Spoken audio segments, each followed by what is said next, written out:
안녕하십니까. 정혜롱 목자입니다. 하나님께서 희망찬 2018년 새해를 허락하시고 오늘은 신년 2강 말씀을 허락해 주셔서 감사합니다.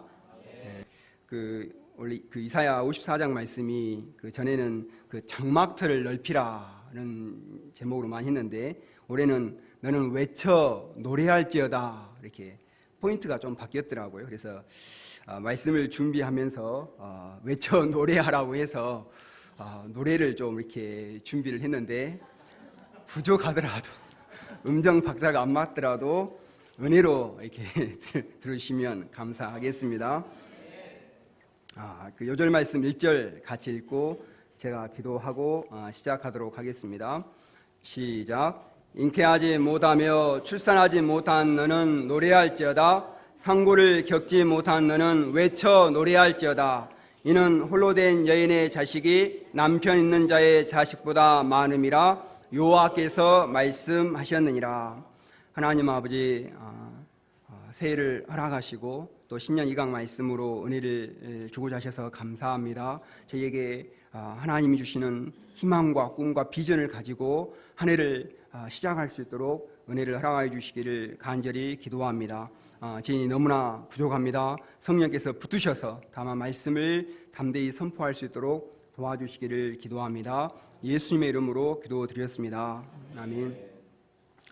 이사야서 40장에서 55장은 바벨론 포로 상황에서 지치고 피곤한 백성들에게 하나님의 위로의 말씀을 선포하는 내용입니다. 특히 오늘 배울 54장 말씀은 버림받은 여인과 같은 이스라엘이 다시 회복되어서 하나님의 사랑을 받게 된다는 내용입니다. 하나님께서는 바벨론 포로 생활 속에서 꿈과 비전을 상실하고 절망해 가는 백성들에게 이스라엘의 미래에 대한 영광스러운 비전을 선포하여 주심으로 그 백성들의 가슴속에 거룩한 꿈과 희망과 비전을 심어주고자 하셨습니다. 하나님은 그 백성들이 현실에 절망하지 아니하고 하나님의 꿈과 희망과 비전을 가슴에 품고 살기를 원하십니다. 이 시간 성령께서 새해를 출발하는 우리의 가슴에 하나님의 꿈과 희망과 비전을 심어주시기를 기도합니다. 1절을 다시 한번 같이 읽어보겠습니다. 시작. 잉태하지 못하며 출산하지 못한 너는 노래할지어다. 상고를 겪지 못한 너는 외쳐 노래할지어다. 이는 홀로 된 여인의 자식이 남편 있는 자의 자식보다 많음이라 여호와께서 말씀하셨느니라. 보통의 여인은 결혼하여 때가 되면 당연히 아이를 잉태하고 낳습니다. 자녀를 낳고 키우는 것은 하나님의 큰 축복입니다. 오늘 스키 캠프를 차가 4대가 가는데 알고 보니 가정에서 얘들이 많이 가기 때문이었습니다. 저희 집하고 우리 어거스틴 목자님, 요사 목자 가정은 얘들이 3명씩이어서 얘들만 타도 봉고 한 대를 차지할 정도입니다. 누가 목자님이 저보고 항상 하시는 말씀이 부러운 것이 없는데 딱 한 가지 부러운 것이 있다. 저희가 아들이 3형제여서 누가 목자님은 이렇게 2명인데 그래서 위대하고 부럽다 이렇게 하십니다. 성경 시편에 보면 보라 자식들은 여호와의 기업이요 태의 열매는 그의 상급이로다. 젊은 자의 자식은 장사의 수중의 화살 같으니 이것이 그의 화살통에 가득한 자는 복되도다 라고 하였습니다. 자식은 여호와 하나님께서 주신 기업이요 축복입니다. 자식은 어머니의 희망이요 영광입니다. 자식 중에서 대통령도 나오고 장군도 나오고 과학자도 나오고 기업가도 나오고 법관도 나오고 의사도 나옵니다. 그래서 자식이 많은 어머니는 잉태하고 해산하고 양육하는 아픔과 희생과 고난도 많지만 미래에 대한 기대와 꿈과 희망이 넘치기에 마음이 든든하고 뿌듯하고 행복합니다. 그러나 본문에 나오는 잉태치도 못하고 생산치도 못하는 여인은 미래에 대한 기대와 꿈과 희망이 없습니다. 자식도 없는데 남편에게까지 버림당하여 홀로 된 여인은 정말 미래에 대한 아무런 희망이 없어 보입니다. 이런 여인은 비관적인 생각, 운명적인 생각에 사로잡히기 쉽고 쓸쓸함과 외로움으로 우울증에 걸리기 쉽습니다. 여기서 홀로 된 여인은 이스라엘을 가리킵니다. 남편은 하나님을 가리킵니다. 하나님과 이스라엘의 관계는 남편과 아내요, 신랑과 신부로 표현됩니다. 그럼 이스라엘이 잉태하지 못하고 출산하지 못하는 부끄러운 여인이 된 이유가 무엇입니까? 이는 이스라엘이 버림받은 아내가 되었기 때문입니다. 남편으로부터 버림을 받았으니 당연히 잉태하지 못하고 출산하지 못할 수밖에 없습니다. 이스라엘이 처음부터 남편에게 버림받아 홀로 된 여인이 된 것은 아니었습니다. 하나님께서 처음 이스라엘을 맞이하실 때는 그들을 하늘의 별처럼 많은 아들, 딸을 낳으며 하나님의 풍성한 은혜를 누리는 특별한 아내로 부르셨습니다. 그들을 세계에 대하여 제사장 나라요, 거룩한 백성이요, 성경생이요, 목자로 부르셨습니다. 그런데 그들은 참 남편이신 하나님을 버리고 바람이 났습니다. 당장 눈에 보기에 화려하고 멋있는 우상에게 마음을 빼앗겼습니다. 강대국들에게 한눈을 팔았습니다. 하나님은 화가 나셔서 넘치는 진노로 그들을 치셨습니다.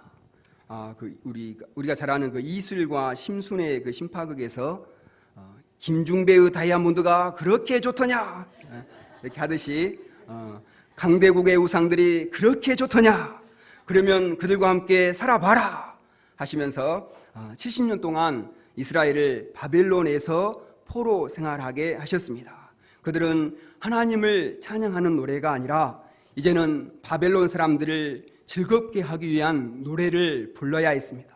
춤도 춰야 했습니다. 그들은 바벨론이 남편 있는 여인처럼 자식을 쑥쑥 낳아서 크게 번성하는 것을 그저 부러운 눈으로 지켜봐야만 했습니다. 이스라엘은 그 어떤 희망도 가질 수가 없었습니다. 슬픔과 절망으로 밤을 지새우며 탄식으로 나라를 보내야 했습니다. 하나님은 이런 이스라엘에게 명령하십니다. 너는 노래할지어다. 너는 외쳐 노래할지어다. 노래하라고 명령하십니다. 그것도 속으로 이렇게 고개만 끄덕이면서 노래하는 것이 아니라 많은 사람들이 들을 수 있도록 크게 외쳐 노래하라고 하십니다. 또 그 노래는 아이고 내 팔자야, 아이고 내 신세야 하는 이런 신세 한탄하는 노래가 아닙니다. 영어 성경에 보면 burst into song, shout for joy, praise the Lord, 터질 듯한 기쁨과 감격으로 하나님을 찬양하는 노래를 하라고 하십니다. 멜랑콜리한 슬픔의 노래를 하라는 것이 아니라 기쁨의 노래를 하라고 하십니다. 아이를 낳지 못한 여인은 노래할 이유가 없습니다. 하나님을 찬양할 이유가 없습니다. 오히려 슬퍼하고 탄식할 이유만 있습니다. 아이를 낳지 못하는 여인에게 기쁨으로 노래하라는 요구는 어떻게 보면 잔인한 일입니다. 조용히 한쪽 구석에 이렇게 쪼그라져 있어야 할 것 같은데 큰 소리로 노래를 부르고 다니면 사람들이 어떻게 오해합니까?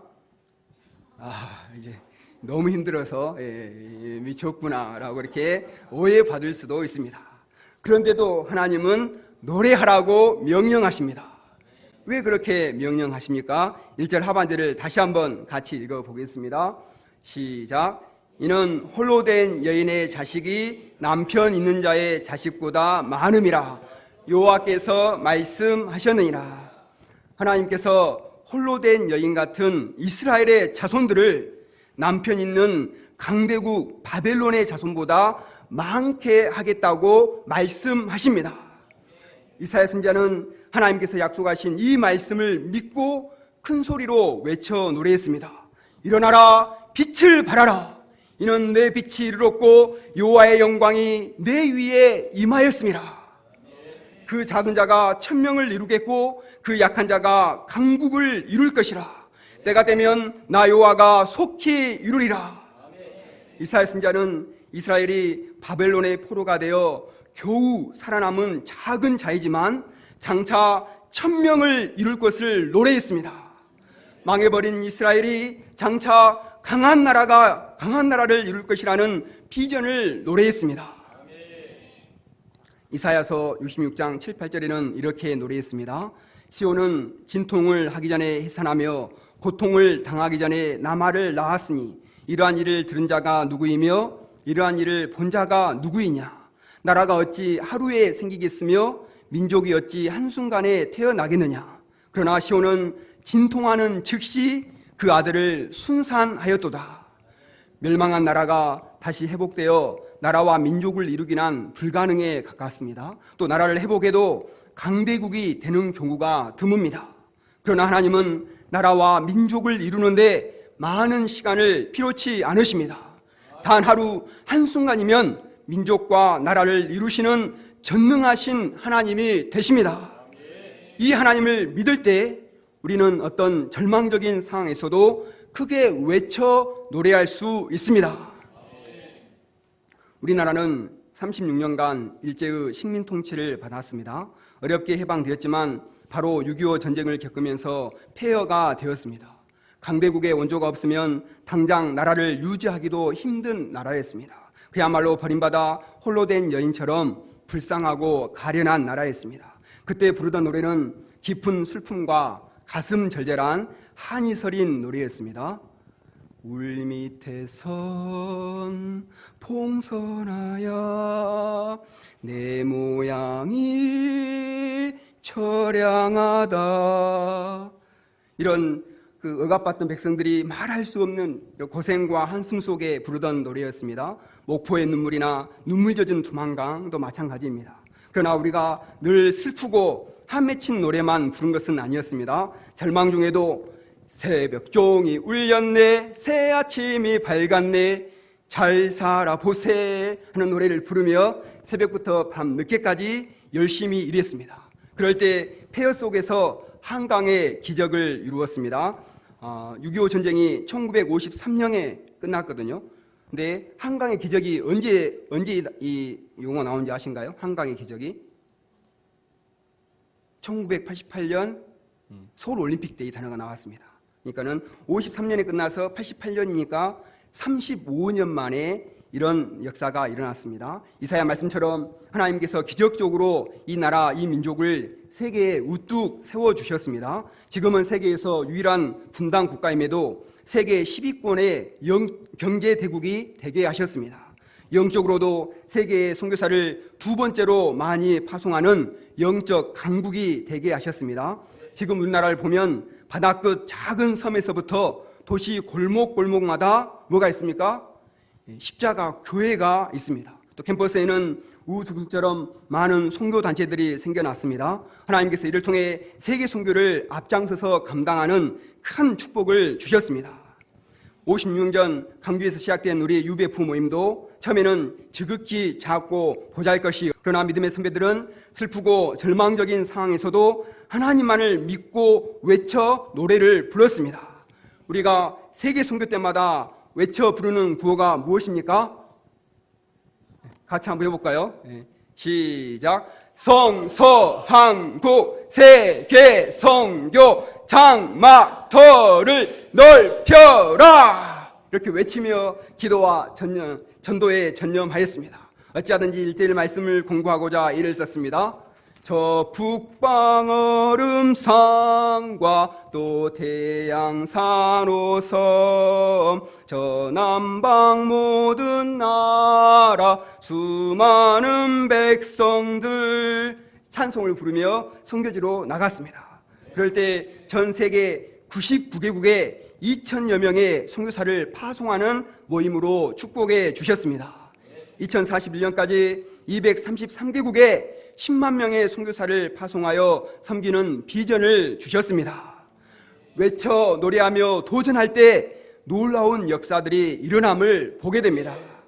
새해를 출발하는 우리도 하나님께서 우리 각자에게 주신 비전을 품고 크게 외쳐 노래할 수 있기를 기도합니다. 또 우리 칠부 공동체에 주신 비전을 품고 합심해서 같이 노래할 수 있기를 기도합니다. 노래에는 힘이 있습니다. 혼자 부를 때보다 많은 사람이 같이 부를 때 더 큰 힘이 생깁니다. 요즘 개봉하면서 인기를 끌고 있는 1987 이 영화는 1987년 6월 항쟁을 소재로 한 영화입니다. 6월 항쟁이 승리할 수 있었던 이유는 전에는 민주화 운동을 대학생만 했는데 이때는 전 국민이 하나가 되어 민주화에 대한 열망을 함께 노래했기 때문입니다. 재작년에 촛불 시위도 마찬가지입니다. 슬픈 노래는 사람을 슬프게 합니다. 그러나 기쁘고 힘 있는 노래는 기쁨과 힘을 줍니다. 특히 하나님을 찬양하는 노래는 더 큰 힘이 있습니다. 하나님을 찬양할 때 부정적이고 불신적인 생각, 어둡고 슬픈 마음이 물러갑니다. 하나님께 대한 믿음이 생기고 역경을 헤쳐나갈 힘이 솟아납니다. 하나님을 찬양할 때 하나님께서 승리를 주십니다. 사도행전 16장에 보면 바울과 실라가 빌립보에 복음을 전하다가 감옥에 갇히게 되었습니다. 발에 착고까지 차여 꼼짝달싹하지 못하게 되었습니다. 복음을 전해야 되는데 감옥에 갇혔으니까 어떻게 했습니까? 원망과 불평, 하나님 왜 그러실까? 이렇게 복음 역사를 위해 헌신하는데 왜 감옥에 갇히게 하셨을까? 이렇게 원망하고 불평할 수 있습니다. 또 절망할 수도 있습니다. 그런데 바울과 실라는 슬퍼하지 않았습니다. 절망하지 않았습니다. 두려워하지 않았습니다. 그 자리에서 힘있게 찬송하고 기도를 하였습니다. 그러자 어떤 일이 일어났습니까? 그러자 큰 지진이 일어나더니 감옥문이 열리고 착고가 풀려서 유유히 감옥을 걸어 나오게 되었습니다. 오히려 간수들에게 복음을 증거하는 놀라운 역사를 이루었습니다. 그때 바울이 전한 유명한 말씀이 무엇인지 아십니까? 그렇습니다. 주 예수를 믿으라. 그리하면 너와 내 집이 구원을 받으리라. 이것이 바로 찬송의 능력입니다. 하나님을 찬송하고 노래하는 곳에 사단이 역사할 수 없습니다. 아무리 사단 마귀가 우리를 두려움과 절망과 슬픔의 감옥에 가두고 죄의식의 착고로 채워도 우리가 찬송하고 기도하면 다 풀어집니다. 찬송하고 기도하면 성령께서 우리를 도와주십니다. 너는 노래할지어다. 외쳐 노래할지어다. 2018년 한 해 우리가 하나님께 주신 말씀을 붙들고 하나님께서 이루실 비전을 보고 어느 때보다 찬양과 기도를 많이 하는 힘껏 하는 한 해가 될 수 있기를 기도합니다. 하나님은 이스라엘에게 노래할 뿐만 아니라 장막틀을 넓히라고 말씀하십니다. 2절을 다 같이 읽어보겠습니다. 시작. 를 넓히며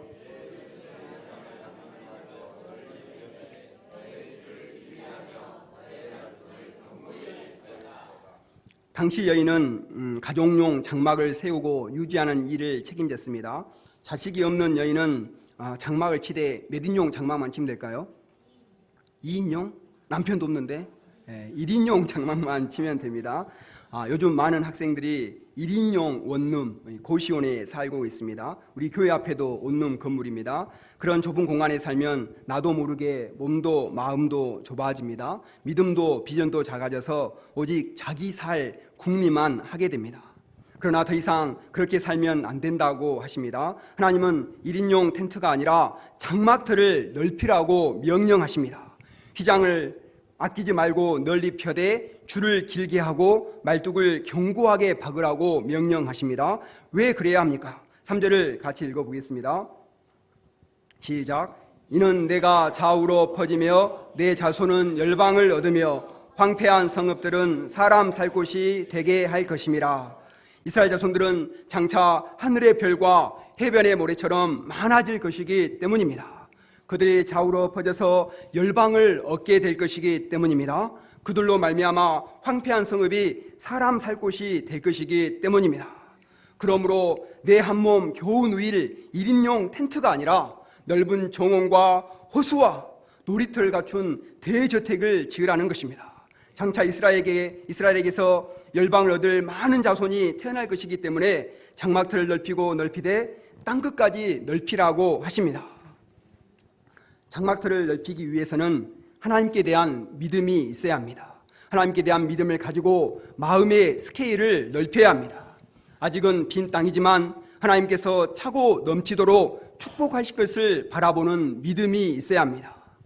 또한 장막틀을 넓히기 위해서는 휘장을 아끼지 말아야 합니다. 이는 헌신을 아끼지 말라는 뜻입니다. 현실이 어렵다고 마음이 좁아지고 자기 중심적이 되면 오히려 더 힘들어집니다. 줄을 길게 하라는 것은 기도의 줄을 길게 하라는 것입니다. 자기 자신만을 위해 기도하면 5분을 넘기기가 힘듭니다. 그러나 우리 교회에서 시작해서 다른 교회 동역자들, 또 양들, 그리고 직장 동료들, 학교 구부들, 또 가정 복음화 식구들 등등 기도의 줄을 넓히면 기도가 더욱 힘이 넘치고 은혜가 풍성하게 임합니다. 나아가 선교지까지 기도의 줄을 넓히면 앉아서 한국과 전 세계를 품고 기대하는 위대한 인생을 살게 됩니다. 말뚝을 견고하게 박는 것은 복음을 붙드는 것입니다. 아무리 헌신해도 기도해도 복음이 없으면 모래 위에 지은 집처럼 시련 앞에 금세 무너지고 맙니다. 하나님은 우리의 믿음대로, 우리의 스케일대로 축복해 주시는 분이십니다. 시편 81편 10절에 보면 내 입을 크게 열라 내가 채우리라고 하셨습니다. 채우시는 분은 하나님이십니다. 우리는 단지 믿음을 가지고 입을 크게 열기만 하면 됩니다. 요한 예슬리는 세계는 나의 교구다 라고 외치며 전 세계를 품고 열심히 복음을 전했습니다. 그럴 때 결국 전 세계에 수많은 감리교회를 세우게 되었습니다. 우리가 믿음을 크게 하고 입을 넓게 열리는 한 해가 될 수 있기를 기도합니다. 하나님께서는 올 한 해 7부 가운데도 장막터를 넓혀 주셨습니다. 저는 처음 이렇게 사랑방을 고친다고 할 때 이렇게 벽에 이제 페인트 칠을 좀 하고 청소만 좀 하겠지 생각을 했습니다. 그러나 우리 믿음 좋은 어거스틴 목자님은 천정부터 뜯어 고치더니 구시탱탱 형광등을 과감히 버리고 아주 세련된 등으로 바꾸었습니다. 스위치를 보면 등 종류가 몇 개인지 아신가요? 등 종류만 해서 3개입니다. 형광등, 무드등, 또 뭐 있죠?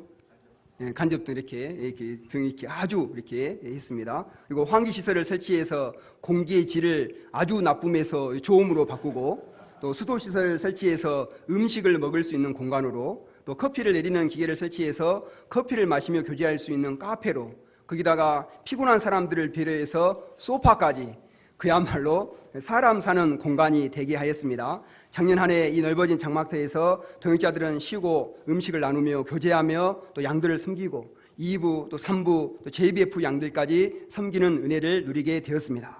우리가 장막터를 이렇게 사랑방만 넓혀서도 이 정도인데 믿음으로 더 넓히면 하나님께서 얼마나 더 복을 주시겠습니까? 또 하나님은 작년에 우리 광종 목자님 가정, 또 정한 목자님 가정, 또 윤희, 또 효국, 동범, 우리 소희 자매님까지 기둥 같은 든든한 동역자들을 보내주심으로 7부의 터를 아주 견고하게 하셨습니다. 게다가 또 오늘은 우리 규철 목자님 가정까지 오시니 또 더욱 견고해짐을 봅니다. 또 작년 가을 수양회 때부터 저녁 기도 모임을 활성화하여 기도의 줄을 길게 늘리고 있습니다.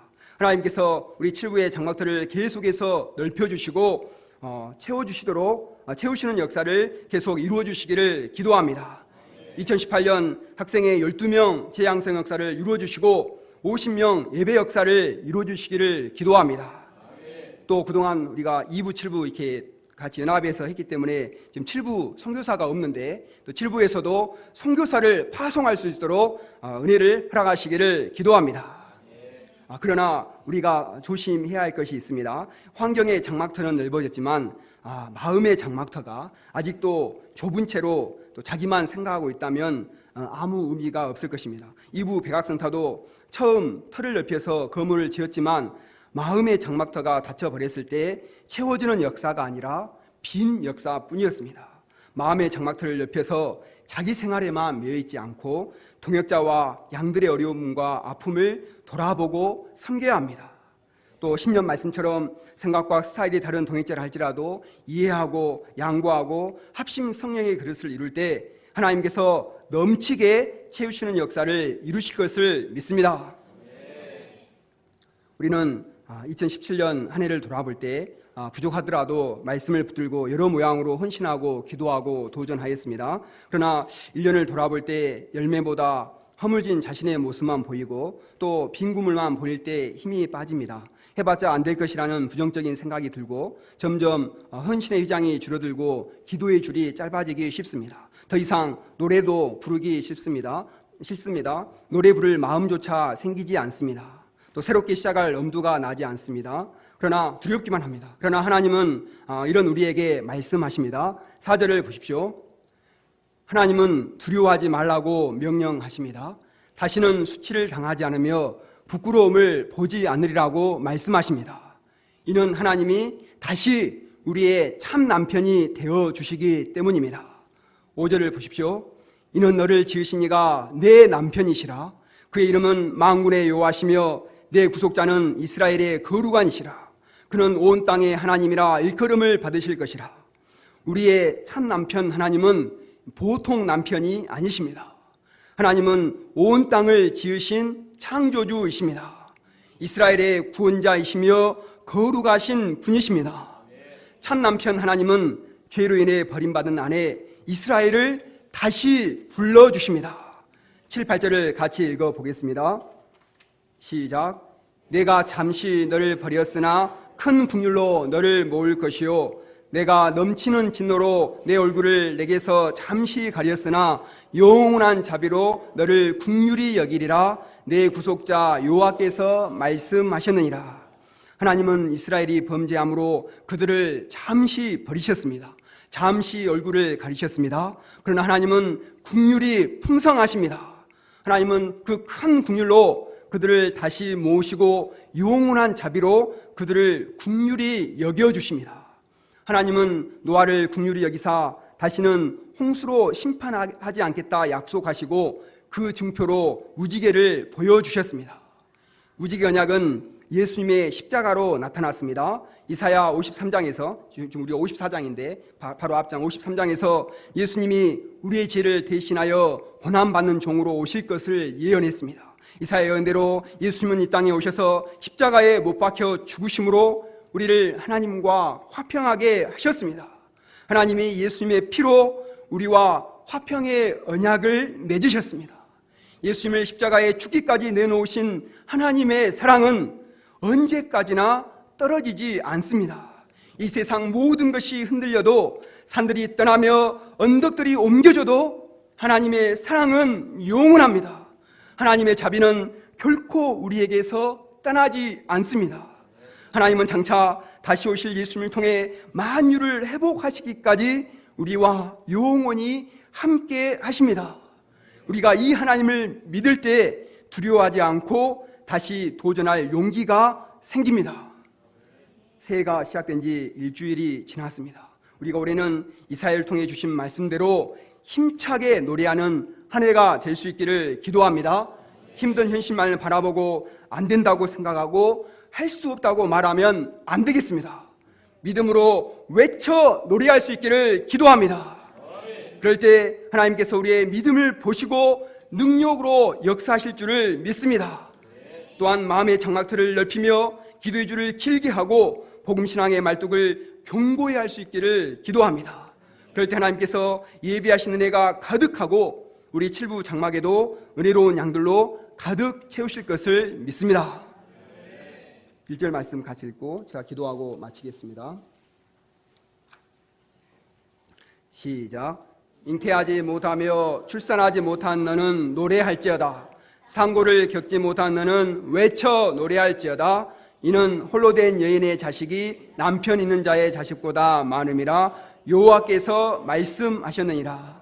하나님 아버지, 새해를 시작하는 저희에게 외쳐 노래하다는 방향을 주셔서 감사합니다. 저희들이 현실만을 바라보지 않게 도와주십시오. 자기 자신만을 바라보지 않게 도와주십시오. 우리에게 희망을 주시는, 우리를 구원하시고 또 천지를 창조하신 하나님을 바라볼 수 있도록, 믿음의 눈을 들 수 있도록 도와주시기를 간절히 기도합니다. 그래서 믿음의 말을 하고 믿음의 찬양을 하고 하나님을 찬양하는, 그래서 외쳐 노래하는 한 해가 될 수 있도록 도와주시기를 간절히 기도합니다. 감사하고 예수님 이름으로 기도드렸습니다. 아멘.